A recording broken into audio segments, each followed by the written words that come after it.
आज हम एक और जानकारी को लेकर के हम आपके बीच हैं।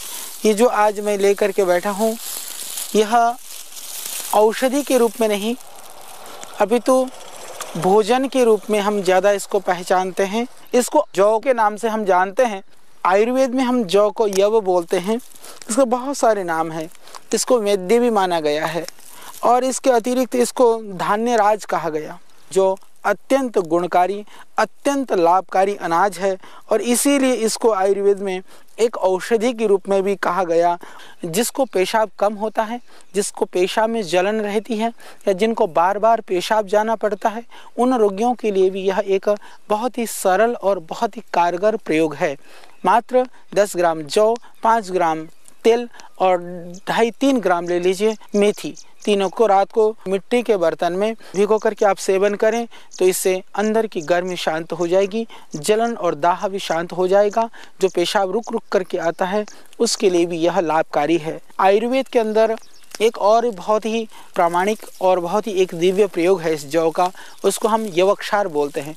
यवक्षार बनाने की जो विधि है, इस जौ को जैसे अभी खेत में ये आधा पका हुआ जौ है, इस जौ को टुकड़े कर दें और इसको जला दें। पूरा जला करके इस राख को एक बर्तन में डाल दें।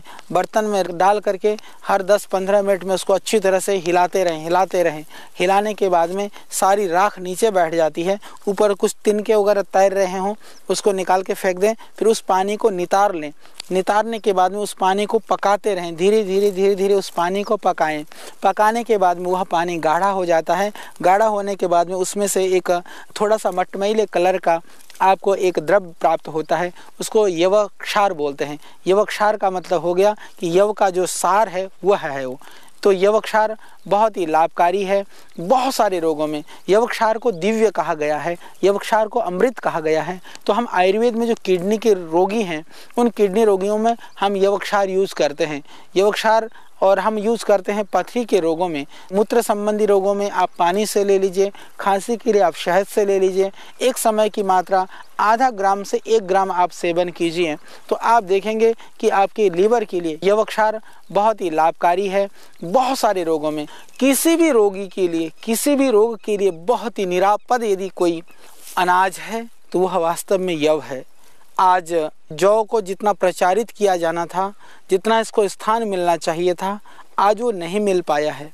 निश्चित रूप से इसके गुणों को यदि हम जानते, यदि हम इसके गुणों को पहचानते, जितना परिश्रम गेहूं को उगाने के लिए करना पड़ता है उससे कम परिश्रम में यह पौधा उग जाता है आराम से।